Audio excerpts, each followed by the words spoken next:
जय हिंद साथियों, स्वागत है आपका हमारे इस मंच पर। साथियों, हमने मध्यकालीन भारत शुरू कर रखा है और मध्यकालीन भारत का ये दूसरा लेक्चर है। इससे पहले वाले लेक्चर में मैंने आपको ये बताया था भारत के ऊपर मुस्लिम आक्रमण होते हैं, कौन कौन से होते हैं ये बताया था। पहले तो अरबी मुस्लिम आक्रमण होते हैं, जिसके अंदर मोहम्मद बिन कासिम का आक्रमण होता है। उसके बारे में आपको महत्वपूर्ण तथ्य बताए थे और ये भी बताया था अरबी मुस्लिम आक्रमणकारियों की वजह से भारत के अंदर क्या क्या प्रभाव पड़ता है। जैसे मैंने ये बताया था खजूर की खेती है, ऊँट पालन की प्रथा है, ये सब बताई थी। द्रह्म नाम की मुद्रा है, ये सब बता दिया था। और उसके बाद में ये बताया था कि तुर्की मुस्लिम आक्रमण होते हैं भारत के ऊपर। तुर्की मुस्लिम आक्रमण के अंदर मैं पहले बताता हूँ कि गजनवी का आक्रमण होता है, 17 बार आक्रमण करते हैं।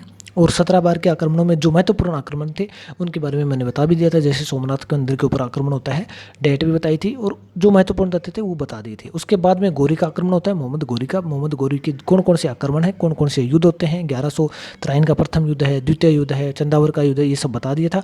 उसके बाद में ये भी बता दिया था कि मोहम्मद गौरी के गुलाम हैं, 4 गुलाम हैं उसके अंदर। गुलाम वंश, उसके बाद में वो जो गुलाम यहाँ शासन करते हैं, मोहम्मद गौरी की खोखरों ने हत्या कर दी है, वहाँ उसकी डेथ हो जाती है, लेकिन उसके गुलाम यहाँ शासन शुरू कर देते हैं। किस गुलाम ने कहाँ शासन किया था ये पिछले लेक्चर में आपको चर्चा कर दी गई है और वहीं से फिर दिल्ली सल्तनत की शुरुआत होती है। आज हम पढ़ने जा रहे हैं दिल्ली सल्तनत।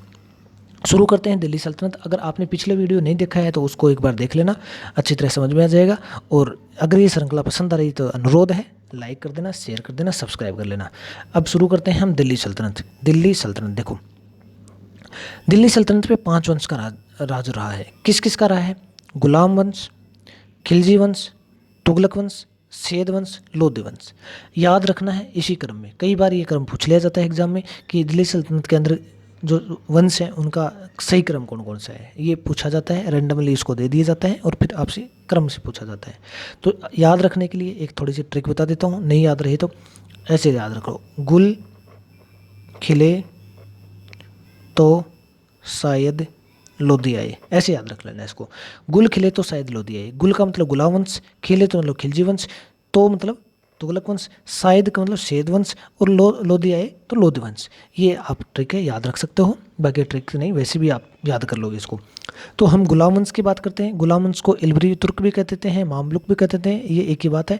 और 1206 से 1290 तक इनका राज्य रहता है, शासन रहता है। और इनके जो संस्थापक हैं वो है कुतुबुद्दीन ऐबक है। संस्थापक कौन है? कुतुबुद्दीन ऐबक। देखो यहाँ आपको जो क्या क्या याद रखना है, एक तो टाइम को याद नहीं रखना है, टाइम से कभी घबराना नहीं है। टाइम याद नहीं रखना, ये रखना है कि गुलाम वंश की स्थापना करने वाला कौन है, संस्थापक कौन है? कुतुबुद्दीन ऐबक है। खिलजी वंश के संस्थापक कौन है? जलालुद्दीन खिलजी हैं। तुगलक वंश के संस्थापक कौन है? गयासुद्दीन तुगलक हैं। सेद वंश के संस्थापक कौन है? खिज्र खां हैं। लोधी वंश के संस्थापक कौन है? बहलोल लोधी हैं। ये आपको याद ही रखने पड़ेंगे, बहुत बार एग्जाम में डायरेक्ट क्वेश्चन पूछा जाता है इससे। एक एक करके पढ़ते हैं। गुलाम वंश की बात करते हैं। सबसे पहले इलबरी तुर्क वंश भी बोल देते हैं, एक ही बात है। होता क्या है देखो, इसके महत्वपूर्ण शासक कौन कौन से हैं, जो महत्वपूर्ण उन्हीं की चर्चा करेंगे हम डिटेल से। बाकी वैसे बता भी दिया जाए आपको। कुतुबुद्दीन ऐबक है सबसे पहले। कुतुबुद्दीन वंश की स्थापना शुरू करता है, स्थापना करता है कुतुबुद्दीन वंश की। और ये उसके बाद में आता है इल्तुतमिश, शमसुद्दीन इल्तुतमिश आता है और ये इलबरी वंश की स्थापना करता है गुलाम वंश, ये गुलाम वंश ही है, लेकिन इसके अंदर ये थोड़े अलग, इनके परिवार अलग होने की वजह से ऐसा वंश बता सकते हैं हम अलग, ठीक है। बलबन की बात करें तो बलबन आता है इनके बाद, इल्तुतमिश के बाद में, और ये बलबनी वंश की स्थापना करता है, ठीक है गुलाम वंश, पूरा का पूरा गुलाम वंश है, समझ रहे हो आप बात। लेकिन इनका परिवार अलग है। कुतुबुद्दीन अलग परिवार से हैं, ये अलग परिवार से, अलग कुल से हैं, इसलिए हम इसको ऐसे बोल सकते हैं। बाकी आप ये ना भी याद रखो तो कोई दिक्कत नहीं, कंफ्यूज नहीं होना इसमें। प्रमुख शासकों की बात करें तो प्रमुख शासकों की बात कर लेते हैं एक बार। देखो संस्थापक कौन है? गुलाम वंश का संस्थापक कौन है? कुतुबुद्दीन ऐबक है। कौन है? कुतुबुद्दीन ऐबक है। मोहम्मद गौरी का गुलाम था ये, मोहम्मद गौरी का गुलाम भी था और उनका दामाद भी था। गुलाम वंश की स्थापना करता है, गुलाम वंश की स्थापना करता है। और इस गुलाम वंश के जो प्रमुख शासक होते हैं उनके अंदर सबसे पहले कुतुबुद्दीन ऐबक खुद है, फिर आराम शाह आता है, फिर उसके बाद शमसुद्दीन इल्तुतमिश आता है, फिर रकुनुद्दीन फिरोज शाह आते हैं, फिर रजिया सुल्तान आते हैं। रजिया सुल्तान महिला थी, रजिया सुल्तान आती है, और फिर बहराम शाह आते हैं, और मसूद शाह आते हैं, मोहम्मद गयासुद्दीन बलबल आते हैं, केकुबाद और कैमूर आते हैं, ठीक है। आपको सारे याद नहीं रखने, फिर बता देता हूँ। कुतुबुद्दीन ऐबक याद रखना है, इल्तुतमिश याद रखना है, रजिया सुल्तान याद रखनी है, उसके बाद बलबन याद रखना है, और लास्ट वाला कैमूर्स याद रख सकते हो। लेकिन इनके बारे में तो आपको कुछ तथ्य हैं वो भी याद रखने हैं। समझ गए? ये सीक्वेंस है, इस प्रकार से सीक्वेंस है। तो जैसे कुतुबुद्दीन ऐबक के बाद में कौन आता है ये कोई ज़रूरी नहीं याद रही, लेकिन ये पता होना चाहिए इल्तुतमिश आता है। कुतुबुद्दीन ऐबक के बाद इल्तुतमिश आता है, बीच में कोई आ गया नहीं पता, कोई बात नहीं। लेकिन कुतुबुद्दीन बाद में इल्तुतमिश आता है, और इल्तुतमिश के बाद में रजिया सुल्तान का शासन होता है, और रजिया सुल्तान के बाद में बलबन आता है। ये क्रम तो याद होना ही चाहिए। बीच में कौन है नहीं है तो कोई बात नहीं है, ठीक है। सबसे लास्ट शासक है इनका कैमूर्स था। यहाँ से आगे चलते हैं, थोड़ा सा कुतुबुद्दीन ऐबक की बात कर लेते हैं। देखो कुतुबुद्दीन ऐबक की बात करें तो होता क्या है, भारत में ये तुर्की राजवंश का संस्थापक बताया जाता है इसको, ठीक है। कहानी कैसे है, गोरी का गुलाम है, गोरी भारत पे आक्रमण करता है, आक्रमण करने के बाद पृथ्वीराज चौहान को हरा देता है, दिल्ली के ऊपर अधिकार हो जाता है। दिल्ली के ऊपर अधिकार होने पर गोरी की तो खोखरों ने हत्या कर दी, लेकिन इसका एक गुलाम है, ये यहाँ शासन शुरू करता है कुतुबुद्दीन ऐबक। समझ गए आप? ऐबक नामक तुर्क जाति से संबंधित है। गोरी का सिपहलासर है, सिपहलासर कमांडर को बोलते हैं, सिप है सालर, ठीक है, और उसको गुलाम भी बोल देते हैं, एक ही बात है। समझ गए? इसका 24 जून 1206 के अंदर राज्याभिषेक होता है, और राजधानी अपनी ये लाहौर को बनाता है। राजधानी किसको बनाता है? लाहौर को। ये ध्यान रखना है, राजधानी किसको है? लाहौर को बना रहा है। सुल्तान की उपाधि धारण नहीं करता, खुतबा नहीं पढ़वाता, और मलिक यहाँ सिपह सालार की उपाधि धारण करता है, मतलब कमांडर की उपाधि धारण करता है। ये सुल्तान की उपाधि धारण नहीं करता, क्योंकि गोरी के प्रति ये इतना ज़्यादा विश्वास और श्रद्धा रखता था कि वो अपने आप को सुल्तान घोषित नहीं करता, वो उसके अधीन ही मानना चाहता है अपने आप को, ठीक है। समझ गए बात? आगे चलते हैं थोड़ा सा। गोरी के भतीजे गयासुद्दीन मोहम्मद ने इनको दास्ता मुक्ति पत्र भी दिया था। दास्ता मुक्ति पत्र का मतलब क्या होता है? देखो, मोहम्मद गोरी का ये क्या है? गुलाम है। जब गुलाम बना लिया जाता है तो वो गुलाम तब तक माना जाएगा जब तक उसको दास्ता से मुक्ति पत्र ना दिया जाए, और वो दास्ता से मुक्ति पत्र कोई उसी के परिवार का, उसी वंश का कोई व्यक्ति दे सकता है कि हाँ आप गुलामी से मुक्त हो गए हैं। तो गोरी का भतीजा है गयासुद्दीन मोहम्मद, ये इनको दास्ता मुक्ति पत्र देता है। किसको? कुतुबुद्दीन ऐबक को। समझ गए बात इतनी? अब उसके बाद में देखो, इसने उपाधियां धारण की थी कुछ कौन कौन सी हैं? कुरान ख्वाया, लाख बख्श इसको इसलिए कहते हैं क्योंकि ये दान करता था, और हातिम ताई, ये इसकी कुछ उपाधियां हैं, ठीक है। उसके बाद इनकी जो मृत्यु है वो हो जाती है चौगान लाहौर में हसन 1210 के अंदर, ठीक है। उसके बाद में आगे चलते हैं, थोड़ा सा भारत में इस्लामी वास्तुकला की बात करते हैं। इस्लामी वास्तुकला की भारत में इस्लामी वास्तुकला को समझाता हूँ थोड़ा। देखो, भारत में गुंबद निर्माण और मेहराब निर्माण की कला शुरू होती है। भारत में गुंबद निर्माण और मेहराब निर्माण की कला होती है, और बैजंतिया साम्राज्य, अरब और भारत, इस प्रकार से ये भारत में आती है। बैजंतिया साम्राज्य से आती है, फिर अरब से भारत आती है। ये गुंबद निर्माण की ये स्टाइल शुरू होती है। कुरान की आयत, कमल, स्वास्तिक आदि का प्रयोग होता है, और मानव व पशु आकृतियों का प्रयोग यहाँ नहीं होता है। ये चित्रकला पढ़ोगी तब आपको पता लग जाएगा। उसके बाद में और चले तो हम थोड़ा सा आगे, ये मैं अभी आपको बताता हूँ। देखो, ये देखो, ये फोटो मैंने कहीं से उठाई है। अब एक बार समझा देता हूँ इनके बारे में। ये देख सकते हो, ये कुव्वत उल इस्लाम मस्जिद है दिल्ली के अंदर, जो कुतुबुद्दीन ने बनवाई थी। भारत की प्रथम मस्जिद है। जैन मंदिर व वैष्णव मंदिर के अवशेषों पे बनाई गई है। जैन मंदिर और वैष्णव मंदिर के अवशेषों पे बनाई गई है। ये 2.5 दिन का झपड़ा है जो बौद्ध मठों के अवशेषों पे है, और यहाँ संस्कृत विद्यालय भी था। संस्कृत विद्यालय था। विग्रहराज चतुर द्वारा लिखित नाटक हरकेली यहाँ के ऊपर, ये जो इसके दीवारें हैं इसके ऊपर ये विग्रहराज चतुर द्वारा जो नाटक लिखा गया था, कौन सा? हरकेली, वो उसको उत्कीर्ण करवाया गया है। और ये 2.5 दिन का झोपड़ा अजमेर में पड़ता है, और ये संस्कृत विद्यालय थी। संस्कृत विद्यालय को तोड़कर उसकी जगह पे ये 2.5 दिन का झोपड़ा बनवा दिया गया था, ठीक है। इस प्रकार से ये फोटो भी देख सकते हो। ये थोड़ी सी जानकारी है कहीं से मैंने आपको देने के लिए। ये जो देखो, ये इन्फॉर्मेशन मुझे बहुत अच्छी लगी, आपके लिए शेयर करने के बहुत ज़रूरी समझा। इसको समझते हैं। देखो, ये क्या थी? कुतुब मीनार है, दिल्ली के अंदर कुतुब मीनार है। अब इसके बारे में जो भी जानकारी है वो यहीं पूरी की पूरी समेट रखी है, बहुत बढ़िया है। इसको आप कैसे भी समझ सकते हो, याद रखना।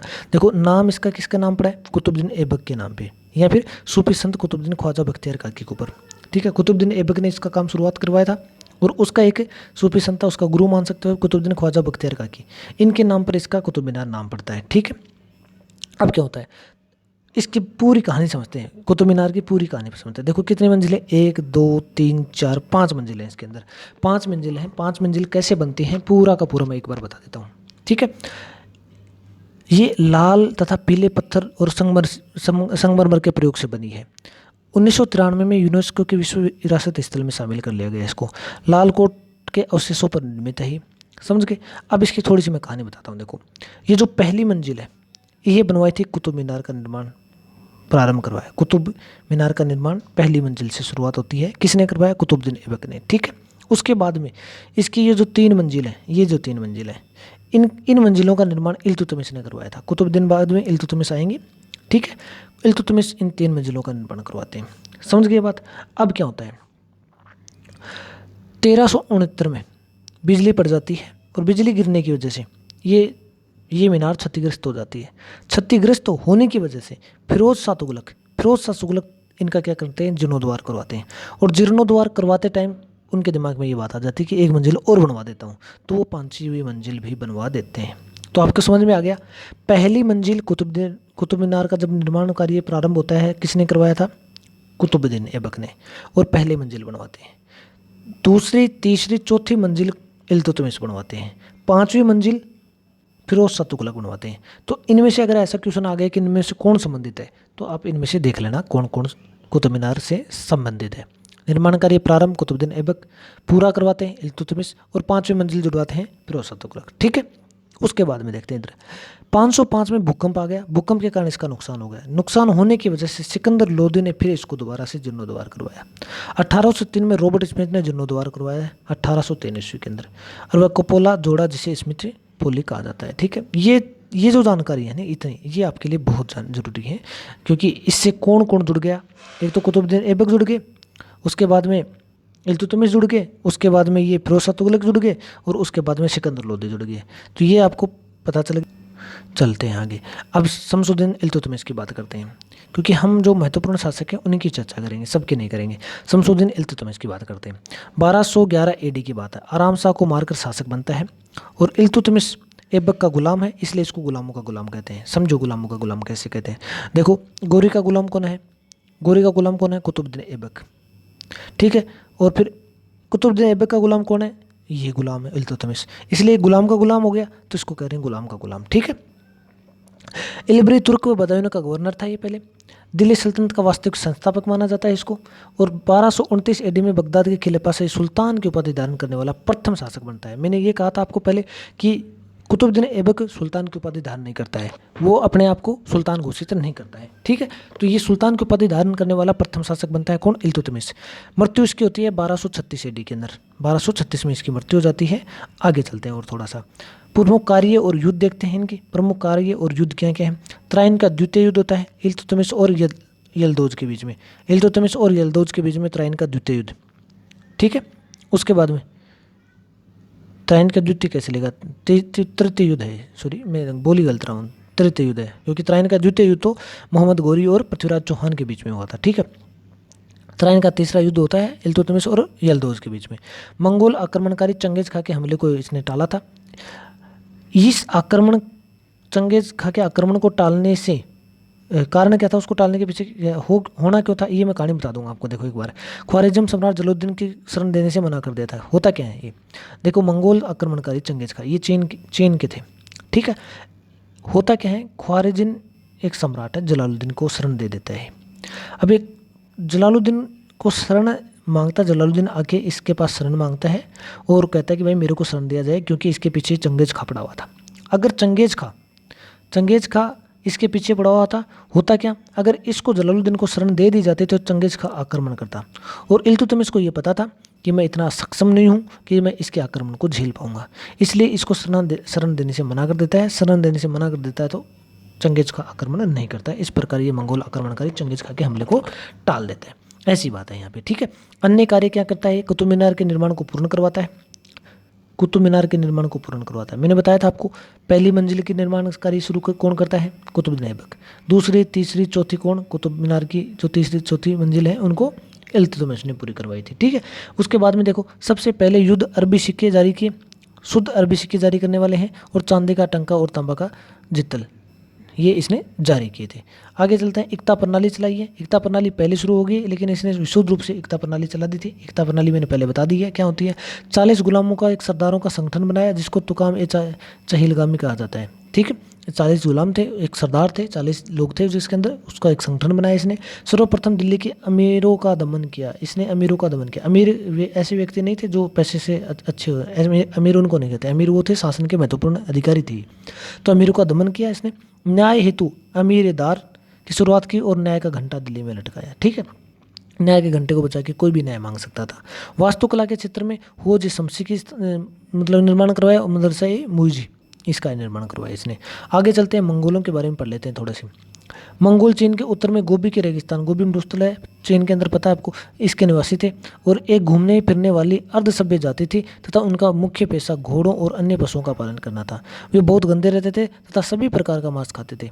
उनमें स्त्री विषम नैतिकता का सर्वथा अभाव था, यद्यपि माँ के प्रति सम्मान था। ये कोई ऐसी महत्वपूर्ण बात नहीं है। वे विभिन्न कबीलों में बटे थे। उन्हें कबीलों में से एक से 1163 ईस्वी में तिमुर उर्ज चंगेज खां का जन्म हुआ था, जिसे महान और श्रापित दोनों नाम से पुकारा गया था। यह इसका पिता यसुगाई बहादुर था, ठीक है। इसका जो पिता था यसुगाई बहादुर था, यही चंगेज खां है जो कि आक्रमण करने की आक्रमण, इसके आक्रमण को ही इल्तुतमिश टालते हैं। अभी थोड़ी देर पहले बता दिया मैंने आपको। आगे चलते हैं, रजिया सुल्तान की बात करते हैं। देखो, भारत के प्रथम महिला शासक है ये, ठीक है। इल्तुतमिश के पुत्र रुकनुद्दीन फिरोज को हटा के ये शासक बनती है। रजिया ने पर्दा प्रथा का त्याग कर दिया था और पुरुषों की तरह ही चोगा एक पोशाक है, वो चोगा पहनकर कुल्हा टोपी पहनकर ये दरबार में आती थी और खुले में आती थी, ठीक है। ये कुछ इनके अमीरों को पसंद भी नहीं आया, तो ये फिर तख्ता पलट हो जाता है रजिया सुल्तान का। रजिया ने मलिक जलालुद्दीन याकूत को अमीर आकुर घोड़े का सरदार नियुक्त किया था, ठीक है। ये इनके बारे में जानकारी है। और देख लो थोड़ी सी, गैर तुर्कों के सामंत बनाने के रजिया के प्रयासों के तुर्की अमीर विरुद्ध हो गए और उसे बंदी बनाकर दिल्ली की गद्दी पर मुजुमुद्दीन बहराम शाह को बैठा दिया था। रजिया की शादी अल्तुनिया के साथ हुई। इससे शादी करने के बाद रजिया ने पुनः गद्दी प्राप्त करने का प्रयत्न किया, लेकिन वह असफल रही। रजिया की हत्या 13 अक्टूबर 1240 को हो गई। डाकू के द्वारा कैथल के पास इसकी हत्या कर दी गई। बहुत कम समय के लिए शासक बन के रहती है, लेकिन ये पहली महिला शासक है, ये मान लो आप। उसके बाद में नसीरुद्दीन मोहम्मद की बात करते हैं। नसीरुद्दीन मोहम्मद अत्यंत सादा जीवन जीने वाले थे, बिल्कुल सादा जीवन जीते थे। इस्लाम के अनुसार रहते थे, कुरान की नकल करते थे और टोपी सीकर जीवन यापन करते थे। राजा होके भी ये टोपी सीकर जीवन यापन कर रहे हैं, ठीक है। बहुत सीधा जीवन जीने वाले हैं। बलवन नायब ममालिकात तुर्क विरोधी थे, ठीक है। भारतीय मुसलमान रेहान को नायब बनाया था इसने। इनके बाद में जो आते हैं वो बलबन है, और पुनः फिर बलबन नसीरुद्दीन मोहम्मद की हत्या कर देते हैं और इलवरी वंश के अंतिम शासक होते हैं ये। बलबन सुल्तान बन जाता है यहाँ से और बलबनी वंश की स्थापना होती है। समझ गए बात? यहाँ होता क्या है, देखो, जीवन बहुत सादा है इनका। सारा का सारा काम कौन है? बलबन देख रहे हैं, ठीक है। सारा का सारा बलबन देख रहे हैं। अब ये इस हिसाब से इस्लाम के अनुसार जीवन जीते हैं, कुरान की नकल करते हैं, टोपी सीकर जीवन यापन करते हैं, तो बलबन यहाँ देख रहे हैं सब कुछ। अब ये बलबन के बाद में नायबरी, ये इसको क्या करते हैं, ममालिकात को यहाँ बनाया जाता है, नायब बनाया जाता है।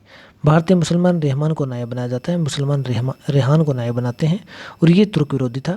अब होता क्या है, फिर इनको हटा दिया जाता है, पुनः बलबन बन जाता है और नसीरुद्दीन मोहम्मद की हत्या कर दी जाती है। मोहम्मद की हत्या करने के बाद में बलबन यहाँ का शासक बन जाता है। शासक बनने के बाद में ये बलबनी वंश की स्थापना कर देता है। अब हम बलबन के बारे में पढ़ेंगे। गयासुद्दीन बलबन की बात करते हैं। देखो, गयासुद्दीन बलबन,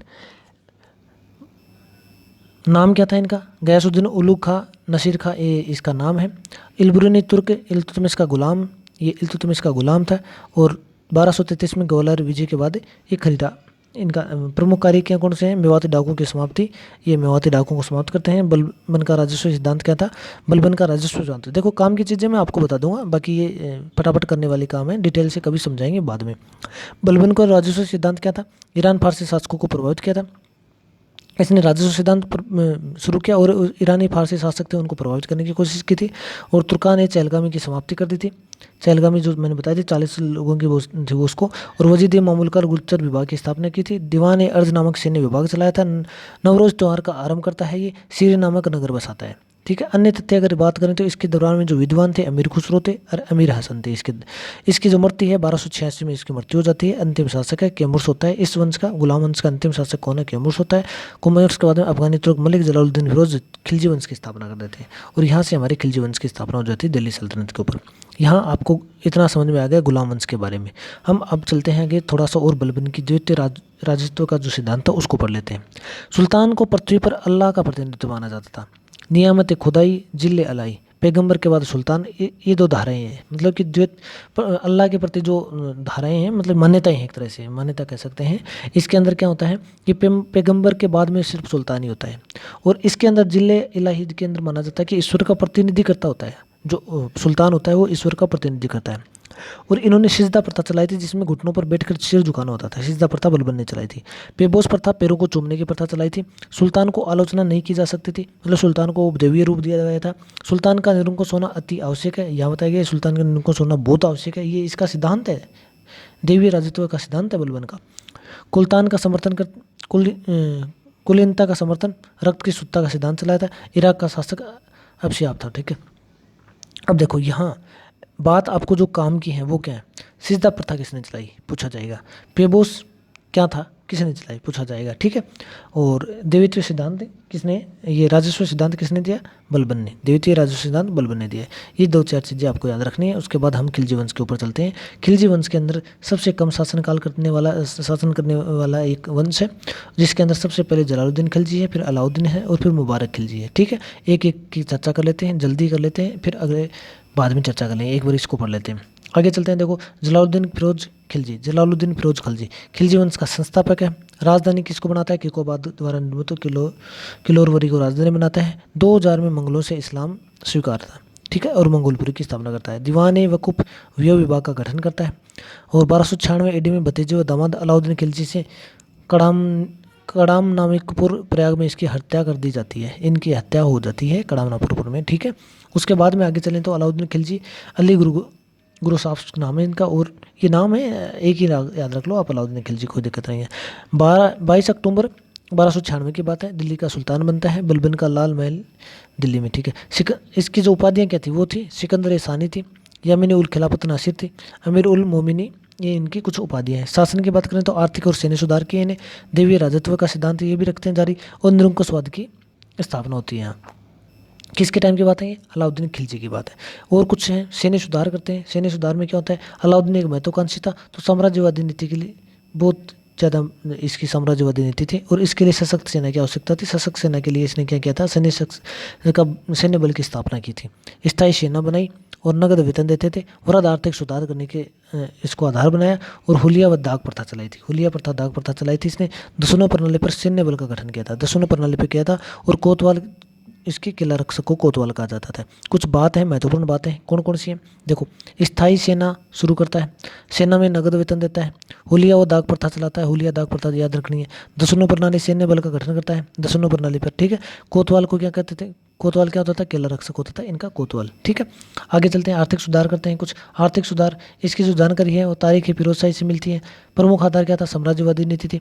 अधिक से अधिक राजकोष की प्राप्ति की पर जोर दिया जाता था। राजस्व की कुछ नीतियाँ थी इसकी, जैसे भूमि की पैमाइश पर लगान वसूली करते थे। इकाई क्या होती थी? विप्सा मसाहल भी बोलते थे इसकी इकाई। ये मतलब राजस्व की वसूली की पैमाइश की इकाई है ये। विभाग इन्होंने स्थापित किए वो कौन है? दीवान ए मुस्तखराज कर विभाग था ये, और दीवान रियासत आर्थिक विभाग था ये। इसके कुछ विभाग हैं। और आगे चलें तो बाजार मूल्य नियंत्रण व्यवस्था शुरू की थी इसने। आधार और इसका कारण क्या था? साम्राज्यवाद, कम वेतन पर बड़ी सेना रखना चाहता था ये। जानकारी कहाँ से मिलती है इसकी? तारीख फिरोज शाही से मिलते हैं, जिसको जवाउद्दीन बर्नी ने लिखी थी। खजाइनुल उल फतू से अमीर खुसरो की लिखी हुई रचना है, और फतू उल सलातिन ये इसामी की रचना है। ठीक है, ये तो आपको याद रखनी दो। व्यवस्था की बात करें तो व्यवस्था क्या थी? वस्तुओं के दाम राज्य द्वारा तय किए जाते थे, माप तोल का मानकीकरण होता, और ये बहुत ही कठोर नियम बनाते थे। ठीक है, कार्य प्रणाली के देखो तो मंडियों का गठन किया गया था। मंडियों के गठन में गला या अनाज मंडी प्रमुख कौन था? एक मिनट, मंडी प्रमुख होता था इनका सहना ए मंडी मलिक कबूल। ठीक है, सराय अदल और मवेशी व गुलाम बंदगा। ठीक है, अधिकारी कौन कौन से थे? सैन्य एवं मंडी थे, बाजार का अधीक्षक होता था, वरीद मुइनार गुप्तचर विभाग होता था, नाजिर नापतोल का अधिकारी होता था, प्रवासानविश परमिट का, मुबसिर सेंसर का। देखो जो काम की चीज़ें हैं वही बता रहा हूँ मैं, आपको काम की चीज़ें ही याद करनी है। आगे आगे चलते हैं, थोड़ा वास्तुकला, इस चीज़ पे थोड़ा ध्यान देना है आपको। वास्तुकला की अलाई दरवाज़ा का निर्माण करवाता है, और इस्लामी वास्तुकला का चमत्कार कहा जाता है इसको। सीरी का किला बनवाता है, हजार खमा महल बनाता है, जैत खाना मस्जिद बनाता है। ये आपको याद रखनी है, बहुत पूछे जाते हैं। नोट डाला हुआ है यहाँ पे मैंने। अलाउद्दीन खिलजी के समय सर्वाधिक मंगोल आक्रमण हुए थे, मंगोल आक्रमण सबसे ज़्यादा होते हैं हिस्ट्री में। और यूरोपीय यात्री मार्को पोलो जो इटली का था, वो आया था पांड्य राज्य में। इसके टाइम में पांड्य राज्य था, वो मतलब दक्षिण भारत में पांड्य राज्य था। दक्षिण भारत के पांड्य राज्य में कौन? मार्को पोलो आया था। समझ गए? इतना आपको याद रखना है। साम्राज्य विस्तार की बात करें तो गुलाम मलिक कपूर को दक्षिण अभियान पे भेजता है, और देवगिरी वारंगल आदि के विरुद्ध भेजता है। वारंगल के काकतीय शासक रुद्रसेन को कोयिंद को हीरा दिया गया था। और उसके बाद में चित्तौड़ अभियान पे भेजता है। चित्तौड़ अभियान को ये थोड़ा सा ध्यान रख लें, चित्तौड़ अभियान, क्योंकि अलाउद्दीन खिलजी चित्तौड़ पे आक्रमण करता है। उसके अंदर मैं जो जरूरी है मैं बता दूंगा आपको। राणा रतन सिंह इस टाइम पे शासन करता है चित्तौड़ के अंदर। इसकी रानी थी पद्मावती, बहुत सुंदर मानी जाती है। और मलिक मोहम्मद जायसी ये इस टाइम पे इनके साथ था, जिन्होंने पद्मावत ग्रंथ लिखी थी। मलिक मोहम्मद जायसी पद्मावत ग्रंथ लिखने वाला है। ठीक है, अब होता क्या है इसकी थोड़ी सी कहानी बता देता हूँ। रावल रतन सिंह था, रावल रतन सिंह है, राणा गलत लिख दिया मैंने, ये राणा शाखा से संबंधित नहीं। राणा रतन सिंह के बाद में जो शाखा आती है वो है राणा शाखा। जैसे राणा सांगा है, राणा कुंभा है, ये सब है राणा शाखा से। और ये रतन सिंह थे रावल शाखा से संबंधित थे। तो ये रावल रतन सिंह है। रावल रतन सिंह की जो पत्नी है पद्मावती है, सिंगल देश की थी, श्रीलंका, गंधर्व सेन की बेटी थी। श्रीलंका के अंदर जिस वर्तमान श्रीलंका उस टाइम सिंगल देश था। तो पद्मावती गंधर्व सेन की बेटी है, बहुत सुंदर है। इसका एक तोता था, वो आपको कहानी है पद्मावती ग्रंथ में मिल जाएगी, उसकी अभी आपको ज़रूरत नहीं है। लेकिन होता क्या है, ये इस रानी के मोह रूप को पर मोहित होकर चित्तौड़ पर आक्रमण करता है। चित्तौड़ पर आक्रमण करने का कारण क्या है? रानी के रूप पर मोहित होकर अलाउद्दीन खिलजी चित्तौड़ पर आक्रमण करता है। आक्रमण करने के बाद रावण रतन सिंह हार जाता है, पद्मावती जौहर कर लेती है।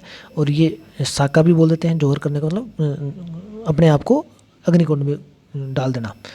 तो जौहर भी बोलते हैं, साका भी बोलते हैं। और इस टाइम पे इसकी जो पद्मावत की रचना की थी वो मलिक मोहम्मद जायसी ने पद्मावत की रचना की थी, जिसके अंदर इसका पूरा वर्णन दिया गया है। आप कभी टाइम मिले तो पढ़ लेना।